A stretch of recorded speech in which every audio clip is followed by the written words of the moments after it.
and welcome to another episode of Enchanting Economics in New Mexico. This podcast is a production of Bieber, the recognized expert in socioeconomic data for the state of New Mexico. I'm one of your co-hosts, Rayanne McKernan, and alongside, as always, is Sarun Laital. Today's topic is the United States Postal Service. Unless you've been living under a rock lately, you should have heard a mention or two about it. The big topic right now is obviously mail-in ballots. But the thing is we don't want to get into a political debate. That's not what this episode is about. What we want to focus on is what the post office means to New Mexicans. And unfortunately for our guest, Carol Miller, what it means when the post office is no longer at your service. Carol, thank you so much for taking the time to talk to us and share your story. Well, thank you so much for inviting me. Before we do get into what is going on in your town, I'd like to give a little context to our listeners. I received an email from Senator Udall's office not too long ago that detailed his efforts to support the post office during these crazy times. There were some stats in the email that I found very interesting. It said, and I quote, 3,069 members of the United States Postal Service currently work across New Mexico in 317 facilities. This employment level has positive economic benefits for the state. Specifically, the USPS employees saw $177 million in wages, the federal government collected $16 million in federal taxes, and the state received $5.3 million in state taxes in 2019. End quote. Giving you more numbers to think over, it's important to note that 22.6% of New Mexico is considered rural. Also, the U.S. Census Bureau has identified 6 New Mexico counties, and we only have 33 counties, but 6 counties, Leon, DeBaca, Harding, Hidalgo, Mora, and Union, as completely rural. And if I butchered any of those pronunciations, I'm sorry. So anyways, Carol, you are a resident of Ojosarco. Am I pronouncing that right? Yes, that's fine. Can you start from the beginning? Well, kind of the beginning of the crazy story here. Just back to 1995 and tell us what happened to your post office. Okay, I'm going to just take 1 second here, a few seconds, to say that I'm a frontier advocate. The National Center for Frontier Communities was founded in New Mexico and is still operating in Silver City. And advocates for non-urban New Mexico classify most of the state as frontier and remote. So the Census Bureau has other criteria for looking at degrees of rural, and the one you stated is the most restrictive. But when you use other criteria and USDA criteria, really almost all of New Mexico is considered frontier and remote. So just that correction. And that leads back to 1995 and what happened to our post office, that we started to hear rumors in our community that our post office was going to be closed. Senator Bingaman was senator at the time, and he helped us set up some meetings with the Postal Service.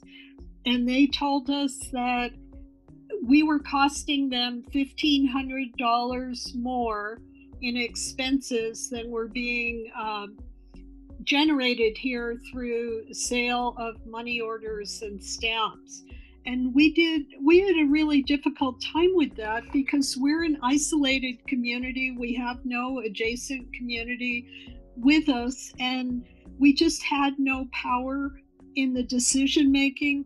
2 things that the Postal Service, this was the regional postmaster, assured us: we would never lose our zip code, 87550, and that they were going to give us an outgoing mailbox, those blue boxes that we're all familiar with for mailing things. And that was their deal. We weren't, it was unclear where we were going to be assigned as a postal customer. And so what we got are what are the highway cluster boxes that I think people see all the time, but in a strange twist. We were assigned to a post office in Chamizal, New Mexico, which is in Taos County. We're in Rio Arriba County. So it just opened this strange path for all of us living in one county and getting our mail in another. And I know before the last census, I was at a meeting in DC with the Census Bureau, and I raised the issue about living in a 2-county zip code, and they let me know that there are only 300 in the US, and that's why they use zip code for the data that the Census Bureau collects. So we're also in this strange thing where it's very hard to find data about our community, and I will thank BBER for helping, and UNM for helping us try and become a census designated place in the current census. So, you know, what does it mean not to have a post office or an accurate postal address? Makes it, people have been refused health insurance because a provider only served one county and not the county that the person actually lives in. We have very difficult times getting packages delivered with a lot of online ordering right now. It's very difficult if a company does not let you override the zip code. When you put in your zip code, it immediately puts you in Taos County in Chamizal, which cannot get anyone to deliver to Ojos Arco where our homes are. So it just sets up all of these difficulties, and it's really difficult with things like medications, agricultural plants, other kinds of things that are very sensitive to just being taken to the post office if they don't have an address to deliver here. Our current post office is open 4 hours a day on weekdays, but it's only open 1 hour on Saturday. So for working people, have 1 hour, 1 day a week where they can go and pick up mail that was not delivered here in our community. So it's just a lot of difficulties and a lot of problems. Yeah. And so just out of curiosity, roughly how many people live up there? How many are in Ojos Arco? Well, that's why we want to be, and we're hoping, you know, the numbers will show up if we're a census designated place. We estimate about 300 people, which is bigger than many other communities. It's in that group, but, you know, there are communities smaller than that. Yeah, definitely. Huh, interesting. So, you know, you already kind of alluded to it, but we jumped to roughly 10 years ago. You did officially lose your zip code and were merged with, is it Chamizal? Is that how you say it? Yes, it is. And what's interesting, because Las Trampas lost their post office the same time, but they were able to keep their zip code. And we have done everything from petitioning to asking members of Congress to writing to the Postal Service, asking them to just restore our unique zip code. But if you insert our former zip code into any kind of online mail system, it'll say it doesn't exist, which also means really our town doesn't exist. It's very difficult to override some of those systems. So with online ordering, we often have to call the company and ask them to override their system, so it will deliveries will come to the right place. So much is linked to zip code. Yeah. And having one in another county, you know, it's just extremely difficult with things like voter registration and other kinds of things. Yeah, I can't even imagine how you register to vote if your address isn't appearing legit. Like, wow, that sounds like a headache. So what are you doing now? Where is your, or I should say, what is your path at this point? Are you guys getting your post office back? Are you getting your zip code back? Where are you? That is what we're hoping, and we have community meetings with the fire department, and we're always standing up, or when the county commissioner comes and does a town hall, one or several people will stand up and continue to make the case that we need our zip code back. And that was one of the reasons why we worked very hard with Suzanne Regan there at UNM. Our hope is that by being a census designated place, which is a category of the Census Bureau, we will exist, and it might make a better case for us to get our zip code back. Okay. So the organizing is ongoing, and it's never stopped. And I think I shared really an excellent article the Albuquerque Journal did a couple of years ago, where there was a community meeting and a number of people shared their horror stories, from our water association, how long it takes. Sometimes the bills don't get delivered. We had neighbors talking about having their phone cut off because for some reason their phone bill stopped being delivered to the correct address and they weren't able to pay their bill in full. I mean, it trickles down when people who are used to living in their zip code, I'm sure it's like they can't even imagine what we're talking about when you're kind of a nowhere place and appended somewhere in another county. So, it's pretty difficult, and that's why we've never given up, that we continue to try and petition, talk to our congressional representatives. Every time someone official comes to the community for any reason, one person or several people will raise the issue about the zip code. When I first heard about your situation, I really had no idea that any of this was happening. And to be honest, I still don't think that I fully can grasp the inconvenience that you and your neighbors are dealing with. My heart honestly breaks for you guys. I can't even imagine the emotional and physical toll that this must take on you. And you've been dealing with this for so long. One of the things that really got me was the article that you shared with me, and you wrote it almost 10 years ago. And I'm hoping that we can link this. We've discussed how to do it, so that you listeners can go ahead and actually read the entire article, because it is a fascinating read. But I do want to share a few passages that really jumped out to me and put this whole thing into perspective, because you can sort of make a case. You understand, okay, well, I see why the post office, left. If they were operating at a deficit, whatever, it makes sense economically.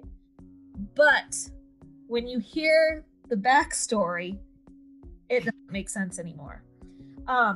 So Carol, you wrote, and I quote, "The United States postal system was created by the Second Continental Congress, which met in 1775, a year before the Declaration of Independence. Benjamin Franklin was appointed to be the first Postmaster General. The founders of the nation recognized that a strong communication system was essential to weave far-flung places into a nation. By emphasizing service, this new postal system was also a way to prove that the new country was throwing off the ways of the crown. Before the American Revolution, the British system required postal services to be profitable. The leaders of the new nation in formation rejected profit in the provision of such a basic service. George Washington attributed the victory in the Revolutionary War to mail delivery, and its importance in linking the distant parts of the country by a due attention to the post office and post roads. When the U.S. Constitution was written and ratified, post offices were in the enumeration of powers granted to Congress. As the country grew, so did the Post Office Department. It helped ease the hardships of settlement and rural life by tying small communities into the nation. And I'm going to pause here for just a second to let everyone know that all of that information was actually news to me. I didn't know that. I feel like I should have learned that in school. And it really makes me think about how much our daily life has changed in just 200 some odd years. So anyways, then you fast forward 200 years to the Postal Reorganization Act of 1970, which again, I didn't know about. And you wrote, forgetting the revolutionary intention of the Founding Fathers to provide essential services without requiring them to make a profit, the post office hit the chopping block in 1970 when President Richard Nixon signed the Postal Reorganization Act. This law demoted the Post Office Department from a cabinet-level position and turned it into the United States Postal Service with a corporate organizational structure. Even with the reorganization of the Post Office, Congress still supported the idea of universal service. Section 101 of the law stated, the Postal Service shall have its basic function the obligation to provide postal services to bind the nation together through the personal, educational, literary, and business correspondence of the people. It shall provide prompt, reliable, and efficient services to patrons in all areas and shall render postal services to all communities. The same section states, the post office shall provide a maximum degree of effective and regular postal service to rural areas, communities, and small towns where post offices are not self-sustaining.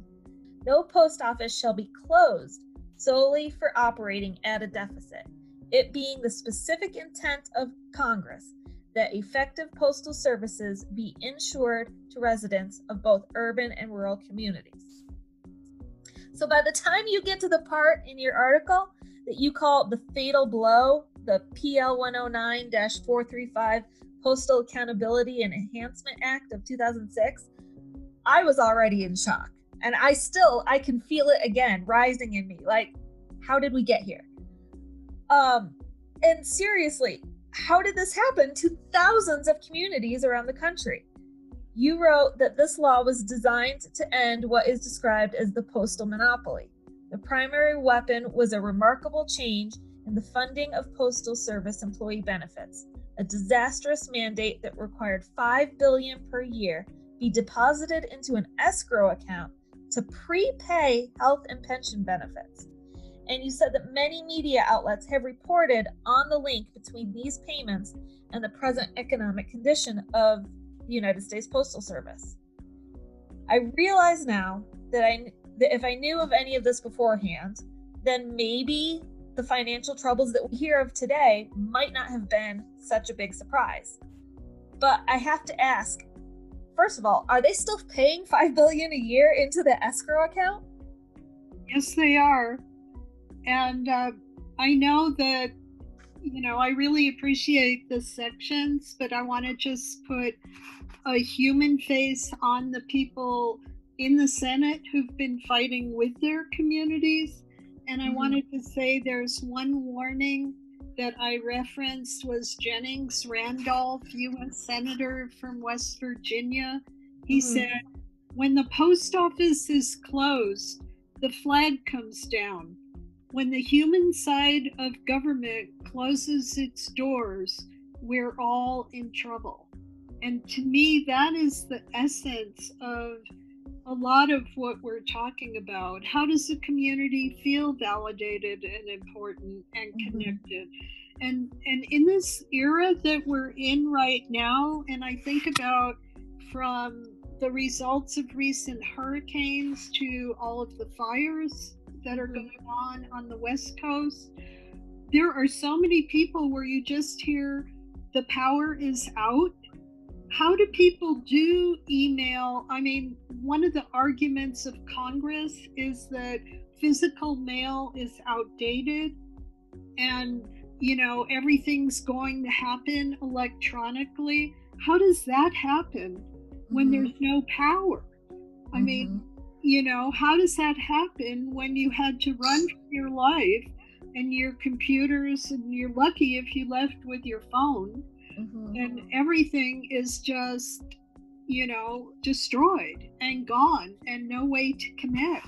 So I actually would flip the argument we're hearing about electronic mail and online ordering and all of the things that are being promoted and also subsidized as an alternative to our government funded, human services that we all need. But these days, we also have to remember that we're in kind of a multiple cascade of pandemics and crises, and many of them lead to lack of power, electric power.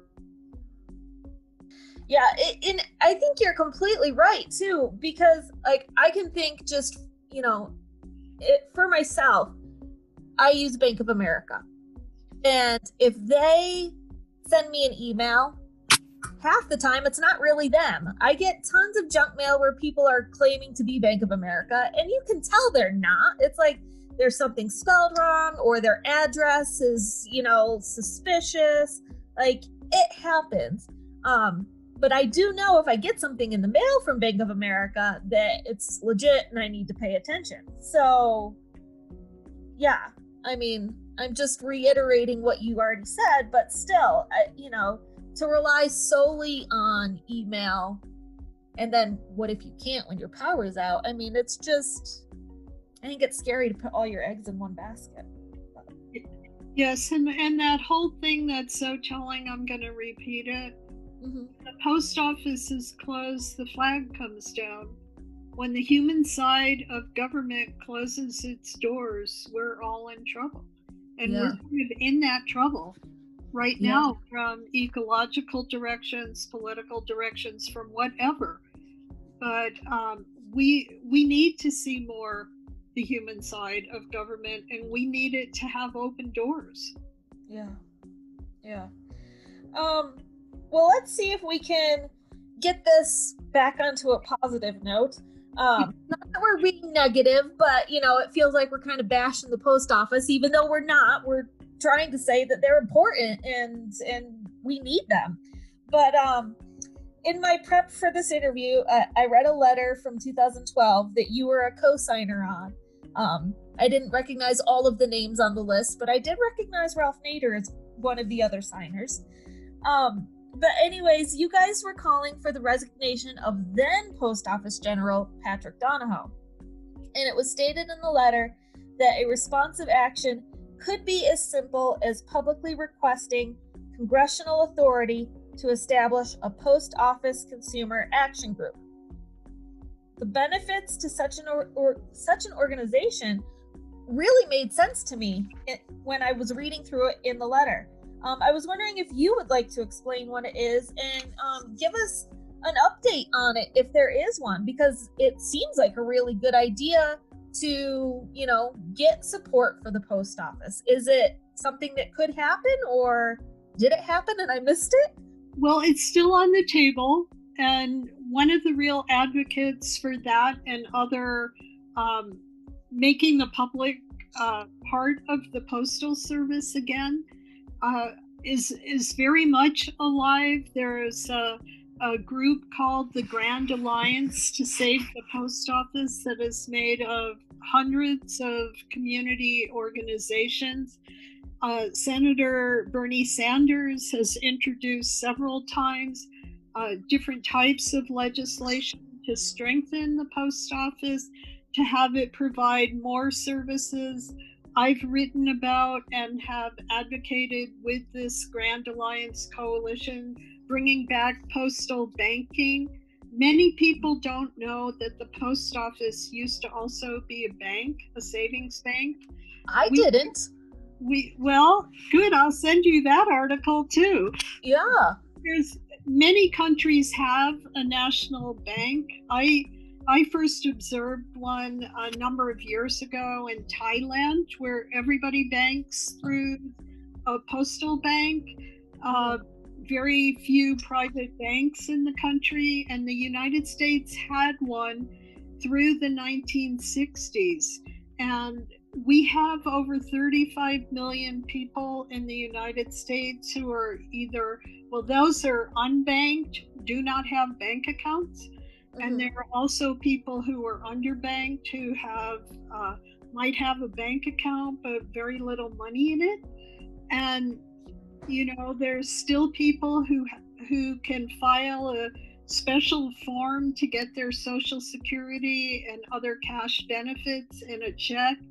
The federal government wanted it to go all to online transfers and benefit cards, but some people just couldn't manage that. And so having a postal bank, which would immediately open branches in the post office where there are no other banking services available, could be incredibly beneficial. And it would also bring in money to the post office. These were interest-paying savings accounts when we had them. So I think that there is a lot of creative thinking happening. One of the things that's sad that our Grand Alliance has been tracking is in many communities, especially more urban, the post office is their most beautiful public building.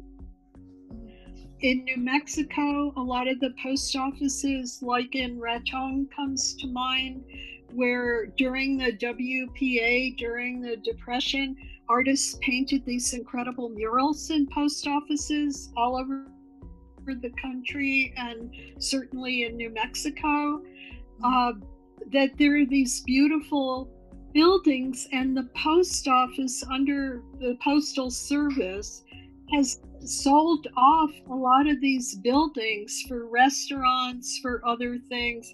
And I will say my most upsetting case at the old post office building, which is the place when I lived in DC, I often went to have lunch, a beautiful building, is actually now leased to, it's the Trump Hotel in DC on Pennsylvania Avenue, but it's the original old post office there in Washington, D.C. So Berkeley, California, it was threatened with having their post office facility sold. And so what we're getting is more like these warehouse facilities, metal buildings. The post office used to be the heart of the community. Thankfully, in Santa Fe, the old post office is now the Museum of Contemporary Native American Art. It's right in the historic downtown. The building was saved. I'm grateful for that, and it was made into a space that's reflective of our community.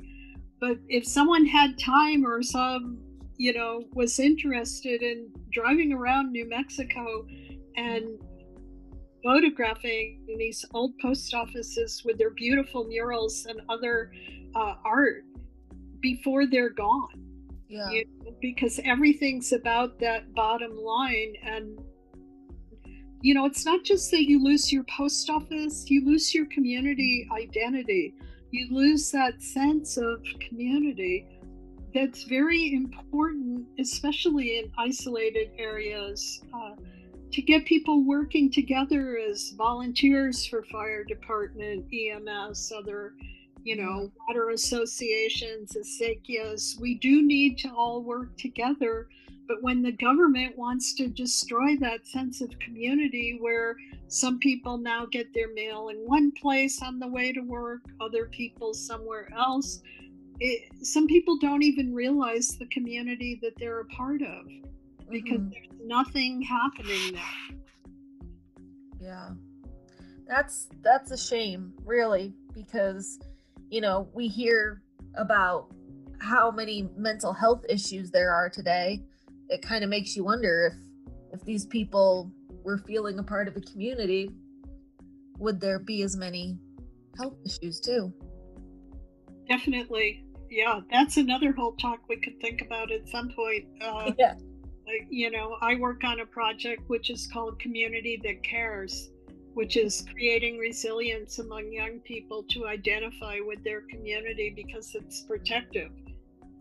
Substance abuse and other things, feeling a part of something.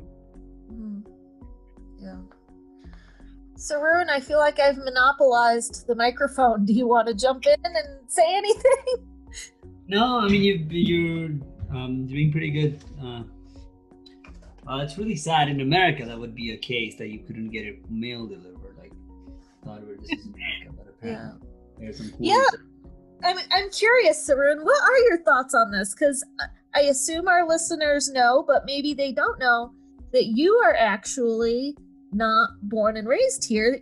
You were born in Nepal. Mm-hmm. Yes. So what do you think about all of this? Well, in Nepal, I never grew up around post office. Like, there were rumors that there used to be post office, and every postman knew everybody by their names. So you would have to hire somebody from that community, or there was no way, because there are no street addresses, or like the addressing system is absolutely horrible. You have to go these many blocks from this tree and then turn right and turn left, and there is no addressing system. So and since nobody depends on post office, the entire community is built in a way that they don't care.